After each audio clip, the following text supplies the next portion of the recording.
They have reportedly been talking to both Enzo and Big Cass. Enzo Amore, if you guys do not remember, him and Big Cass were one of the biggest over tag teams in wrestling about 10, 11 years ago. And they're reportedly headed back to WWE. So when it comes to that, we'll start here when it comes to this. So Enzo and Cass, they never won the tag team titles in WWE. They were the most overacted in the company, but the act got pretty stale 2 years going to the main roster. The night after WrestleMania 33 in Orlando, the crowd randomly actually started to turn on them at that Monday night on Raw, and it was interesting. And after that, it quickly was the downfall of Enzo and Cass. They were split sometime shortly after that, and both were going to singles careers. Enzo would go into 205 Live, and Big Cass went on a singles run, but quickly will get released. And they did reunite once in 2019 at the WrestleMania weekend at the Ring of Honor Supercard show. And this is the video of them getting involved at Supercard in 2019.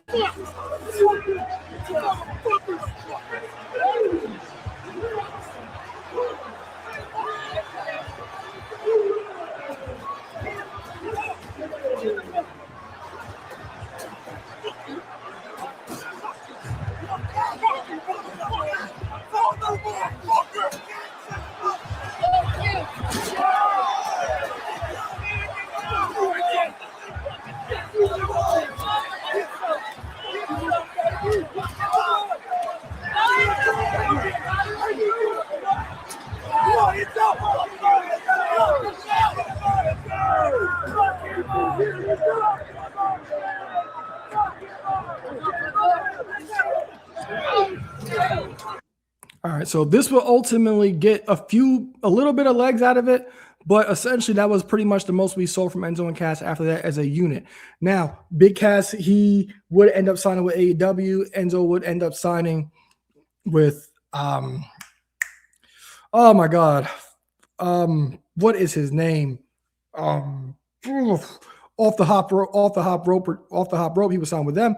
And Enzo would become the champion, and we had not really seen much from Enzo other than that.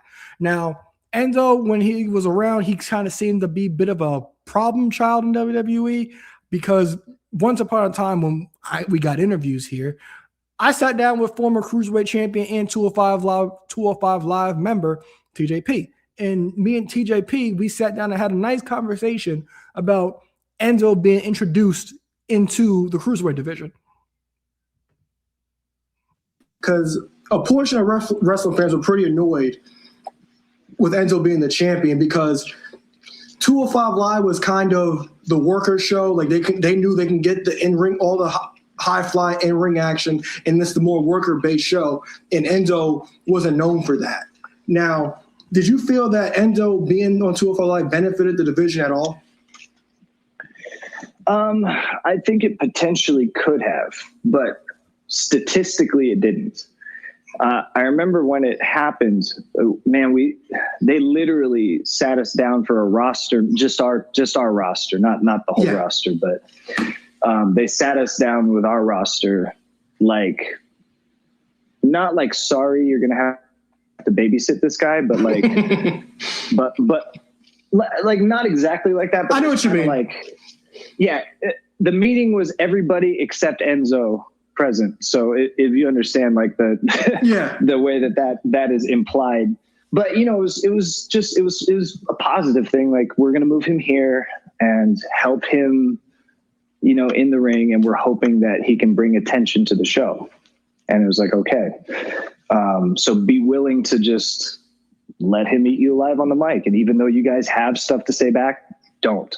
Just let him do it. And in the ring, help him to get through the matches. And hopefully this will turn to interesting stuff. So some of it was kind of grating, because it's like, he would say stuff that was really awesome, but it would get him over. And it was like, you're supposed to be a bad guy. And meanwhile, not everybody, but some of the guys in our roster is pretty good on the mic. And especially at the time, people didn't know that. Some guys are really good. Gulak is really good. Yeah. I think I'm not bad. Brian's really good. Yeah. A lot of guys are pretty good, and we had to just say nothing. So it was a little bit frustrating, but he was a nice enough guy and everything. But we did, the idea was to kind of get that residual effect. But I mean, we would ask him every week, how are we doing? And then say, at whatever metric they measure for viewership or everything, it just went down every week. There was no point that it went up at all. Now, during his time as the cruiserweight champion, was there any take back by any superstars? Because like you said, you guys were told not to say anything, but it felt like it was the division against him at some point, and it brought kind of a sense of realism to it because you guys were the workers and he kind of knew he wasn't. So were there any take back by anybody? I kind of got to put myself over. That's an excellent question by me. So salute to me. Let's continue. Backstage? Like pushback? You mean? Yes, pushback, yes. Not that I know, but for me, I don't, socially speaking, I'm kind of separate from that sort of thing. Even when Aries was there, he was kind of divisive to a lot of the guys in the cruiserweight locker room. Mm-hmm. But I feel like it was more like the cruiserweights wanting to ostracize a guy that they were jealous of, as opposed to him really rubbing them the wrong way. Because not everybody gets along with Aries. I'm using this as an example. Yes. But it was embellished because the locker room was insecure. And I think they kind of did that same thing with Enzo. The locker room was insecure because, he is a talented guy. And he was coming from a prominent spot. So he has a lot to offer. But a lot of the guys are like, well, when is it going to be my turn, so to speak? And so they would take umbrage to guys like that and kind of pick them apart. But I always looked at it, and maybe this is just because I've been around for a lot longer. I enjoyed working with Aries or being on the opposite of an Enzo promo or something like that, because it's like that doesn't bother me. If they can help the show, then everybody wins. So I don't know how much pushback there was because I never see stuff that way. Mm-hmm. But I know that in those two cases, there was some, because you could kind of see it from the other guys, but it would manifest itself in different ways. All right. So that was former WWE superstar and cruiserweight champion TJP when he sat down with me, I believe in 2019.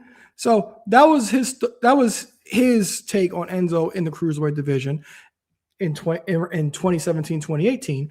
And in 2018, the week of the Royal Rumble, there were some allegations that came out on Enzo, and WWE would release him, and the cruiserweight championship would be vacated. And now, when it comes to these guys returning, I'm not sure what they're going to offer. I'm not at all. If this is true that they are coming back, I'm not sure what they're going to offer. Enzo, he's been in other promotions, and Cass, he's been in AEW as Big Bill, but we don't know what this unit is going to look like in 2026. Is it going to be the same? Is it going to be the same act? Is it going to be the same reaction? Do people even remember Enzo and Cass and how over they actually were years ago when they were in WWE? Rumor has it that they'll be going to NXT, and NXT, they do need tag teams, and I think that'll probably be the best bet because they can get themselves back over to possibly not to that level, but they can get themselves back up a tick to somewhat of relevancy and get them back to where fans can be reintroduced to them and the whole shtick can get reignited again. So Enzo and Cass reportedly heading back to WWE. Let me know what your guys' thoughts on Enzo and Cass returning to WWE are. Now,